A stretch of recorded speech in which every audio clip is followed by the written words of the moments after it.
Once we moved in, we knew that we could tell there was a problem with the water just based on the smell of it. Since that time, we've been buying jugged water from the grocery store in town.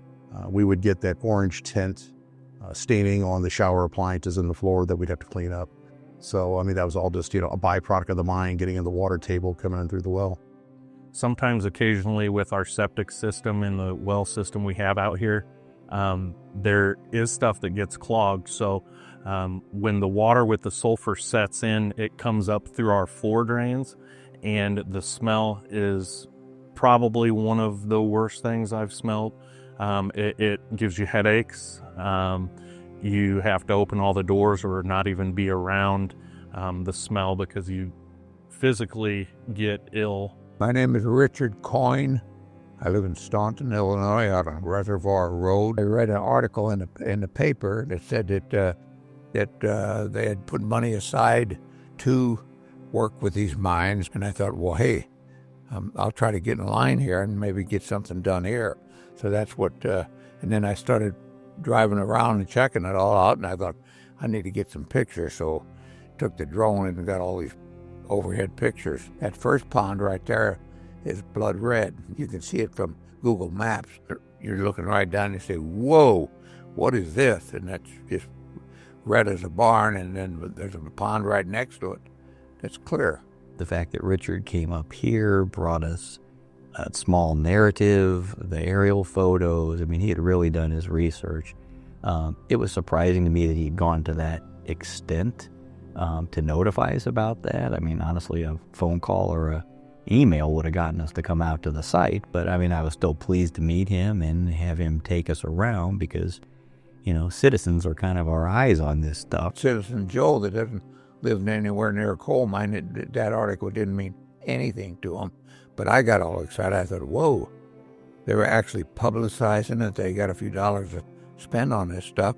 Maybe they can do something out here. Regulation, government regulation is a dirty word these days, but we have to remember why we have regulation in the first place. And the Abandoned Mine Land Program is the perfect example of why regulation exists. And prior to 1977, coal mine companies would pull up shop and move down the road and leave land in horrible conditions with open mine shafts, acid drainage, a whole litany of environmental disasters for the community to deal with. The Infrastructure Investment Jobs Act was passed. It's a bipartisan law, so important. A lot of states got a lot of money. Illinois received $75 million a year for 15 years. So this is a big deal, and we are in year 3 of that now. And it's making all the difference in the world. Because of the law, the federal law that was passed, we had the Abandoned Mine Land Program that forced these coal companies to do the right thing by the people that they were doing business with. And that's a good thing. It was probably 2 years ago when we seen Blake and his crew out there doing water samples, and we had a conversation about it. And I just kind of said, in passing, well, most of us are on wells out here, so that mine also affects us, just not what you're seeing outside. So, that kind of led through an investigation of what DNR could do for us, which ultimately led us to them, being able to help the township and the people out here to get access to the water from this city.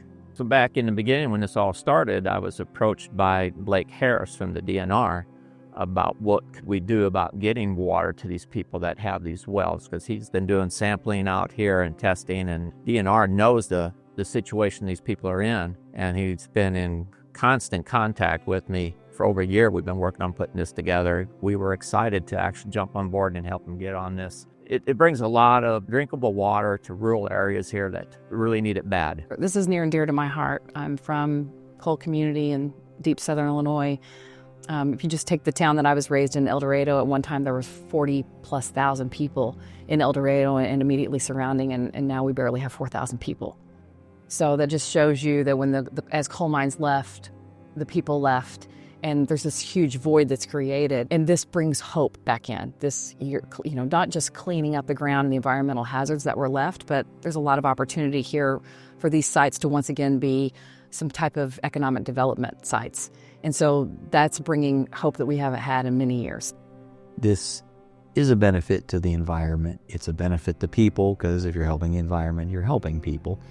But to have a direct, immediate effect, like in the case of water mains being hooked up to people's homes who like Stevie Boff, who lives next door to Darren Hanner. She's a single mom. And when I talked to Stevie week before last, she's hooked up now to the water main. Her daughter was sick, and her immediate thought was, darn, we're out of water. I'm going to have to run and get jugs of water at Walmart. And she said, oh my gosh, I can turn on the sink. She just realized that. You know, that's rewarding. I know for a fact, to a lot of people, that hookup fee is prohibitive cost-wise. If it's going to cost $3,000 to have it hooked up in the water mains right out there even, that's a lot of money to a lot of people. So, you know, we're able to pay for this, no cost to them.